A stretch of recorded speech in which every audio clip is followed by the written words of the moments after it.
اللهم يا حي يا قيوم يا أكرم الأكرمين। দীর্ঘ ২০ বছর কোমায় থাকার পর না ফেরার দেশে চলে গেলেন সৌদি আরবের ঘুমন্ত রাজপুত্র প্রিন্স আল ওয়ালিদ বিন খালেদ বিন তালাল বিন আব্দুল আজিজ আল সৌদ। কেন তাকে ঘুমন্ত রাজা বলা হয়? রাজপরিবারের একজন তরুণ যিনি ১৫ বছর বয়সে কোমায় চলে যান এবং ৩৬ বছর বয়সে মৃত্যুর আগ পর্যন্ত সেখানেই ছিলেন। এ কারণে জনসাধারণ তাকে একটি নাম দিয়েছে ঘুমন্ত যুবরাজ।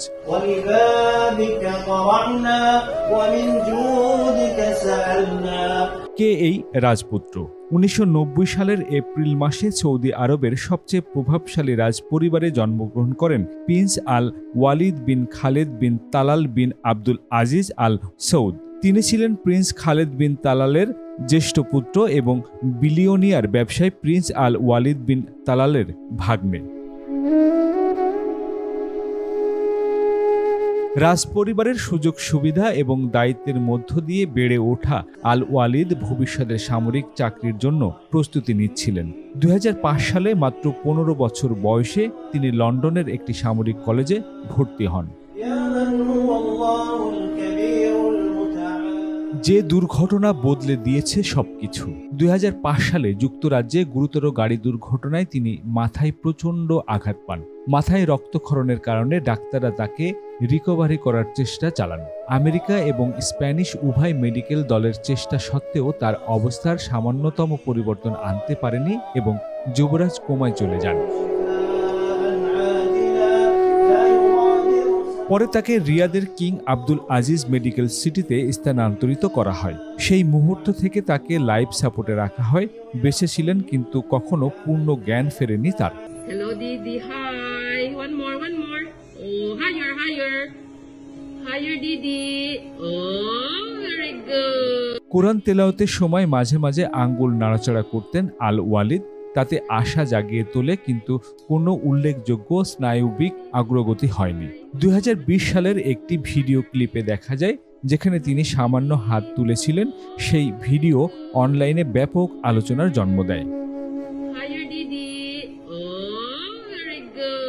একজন বাবার অলৌকিক বিশ্বাস।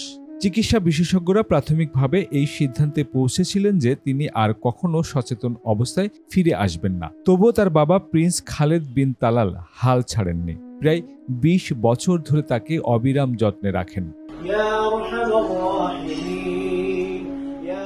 প্রিন্স খালেদ বিন তালাল প্রতিটি পদক্ষেপে তার ছেলের পাশে দাঁড়িয়েছিলেন। কঠিন সিদ্ধান্তের মুখোমুখি হয়েও তিনি তার ছেলের জীবনের জন্য লড়াই করার সিদ্ধান্ত নিয়েছিলেন।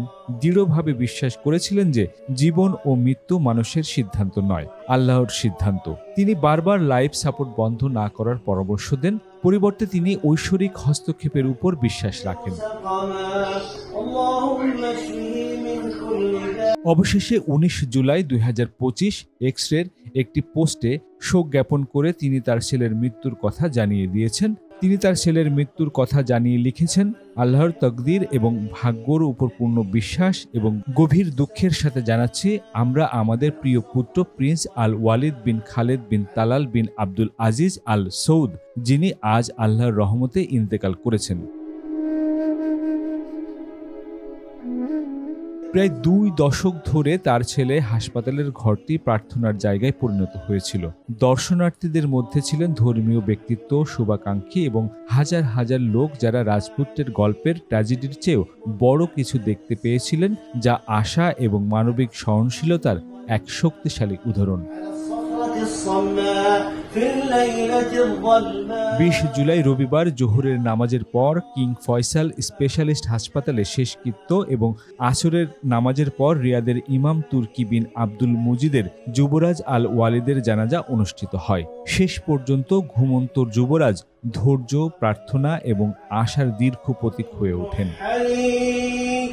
أنجي الوليد من هذا الداء نياط عروقها في نحرها والمخ في تلك العظام النحلي أنجي الوليد من هذا الداء يا واسع المن والعطاء اللهم إن أمره بين يديك وأنت أرحم به من والديه.